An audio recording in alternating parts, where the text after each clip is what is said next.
We're back on Lutherans Alive with Bishop Kusserow, talking specifically about advocacy as it relates to the recent visit to the Middle East. And we do appreciate the time that you've given us to help tell the story. You're welcome. And hopefully it will be part of that giving voice that people will hear and hearken to. And that's really kind of the direction we wanted to go, I think, with our third piece today, was to help people get a sense of how can we continue to connect with such issues, how can we make a difference, and how can we be a part, perhaps, of the voice of telling the story. Yes, in fact, it can feel like we're too small and too far away to make any difference at all. But I think there are some very concrete things that people in this synod can do to be a part of working for peace. One, of course, is to visit the website of our church and search for Peace Not Walls and find the resources that are there and make use of them and talk about them in their congregations.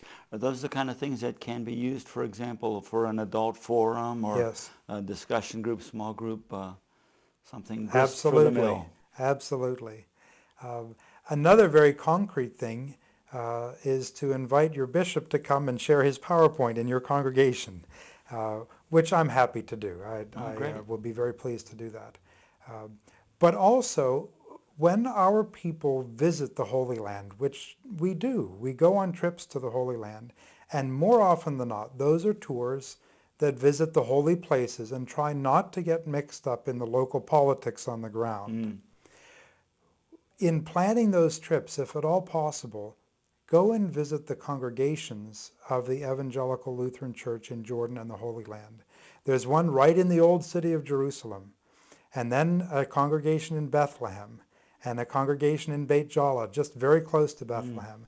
So if your tour of the Holy Land takes you to the Church of the Nativity in Bethlehem, you'll be in the West Bank on the other side of the wall, within walking distance of the Lutheran Church there. And if at all possible, get mixed up in the people on the ground, because that tells the story in a way that tours of holy sites doesn't often do. Do you suppose it's possible, Bishop, to actually get to make an appointment with a local pastor or meet someone who's actually a member of the congregation and get some firsthand interaction? It is. They all have email addresses. And our synod office can provide those for those who are interested. I know that one of the pastors in the West Bank was working very diligently this summer to provide an opportunity for Christians and Jews and Muslims from around the world to come and pray for peace at the wall. And I know that they would welcome any opportunity for our people to come and visit in person.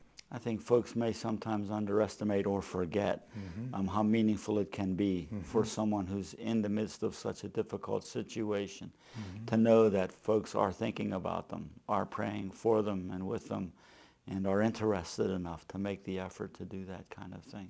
One of the things that struck us when we were there in the presence of very old buildings, all the holy sites, were that older than these stones are the living stones of the body of Christ that is still there in the lives of Christian people today. And visiting the holy sites is one thing, but talking to the holy people is even better. Well, hopefully there will be folks that are able to make those trips and make those connections and continue to build the relationships, which goes back to accompaniment. It does. And again, the three are interrelated. Another suggestion I might make is to make use of our resource center here at the Southwestern Pennsylvania Synod office. Relatively new development. That's Relatively good news. new, absolutely. And that resource center intends to be a place where people with ideas and with needs and with gifts can be brought together and connected to each other, not to be a warehouse where you can find everything you need, but a place of connections. We have pastors and others in our synod who are deeply passionate about the situation in the Middle East and can be another resource to those in our synod who would like to learn more. I think anytime we can make those connections and be a little better equipped, that's a good thing. In terms of local situations, as you mentioned earlier on, the ecumenical scene here in southwestern Pennsylvania, there are conversations at a variety of levels that may be going on across the interfaith borders here. Are there some regularly scheduled or some opportunities that our folks would benefit from knowing about for interactions that we might build some coalitions here that might have some influence there as well? There are. I know that Christian Associates has a schedule of all those events. Our own ecumenical committee will be able to give information about an ongoing Christian-Jewish dialogue that takes place every month. Many of our small towns and rural areas as well have strong ecumenical experiences in their daily life. Our people are related to each other across ecumenical boundaries. And not only in the city of Pittsburgh, but all throughout our synod. This is a place of real strong ecumenism. And I think the more that we live past those walls that divide us here, the more we can be advocates for those who still live with walls of division. It is true, I guess, if we have to stop and look in the mirror, we need to recognize that even here where we are in southwestern Pennsylvania, there are those dividing walls that we allow to stand between us, and that we are pleasantly surprised from time to time when we confront those walls and find that there are real people. That's it. That's exactly it. Which brings us back to that first story of the Palestinian man and the Jewish man who tell their story of peace in the midst of great tragedy. And that the miracle of that is all based on people getting to know each other as people on either side of the wall. And that can happen here too. We are certainly glad that you are able to bring some firsthand experiences that will draw people in. And I think we do need to encourage, even though we know that you have a very busy schedule, that those kinds of opportunities are available, not only to meet the bishop, but also to hear the story firsthand and to see some of the images. Right. As we often say, a picture's worth 1,000 words. It is. In many cases, too.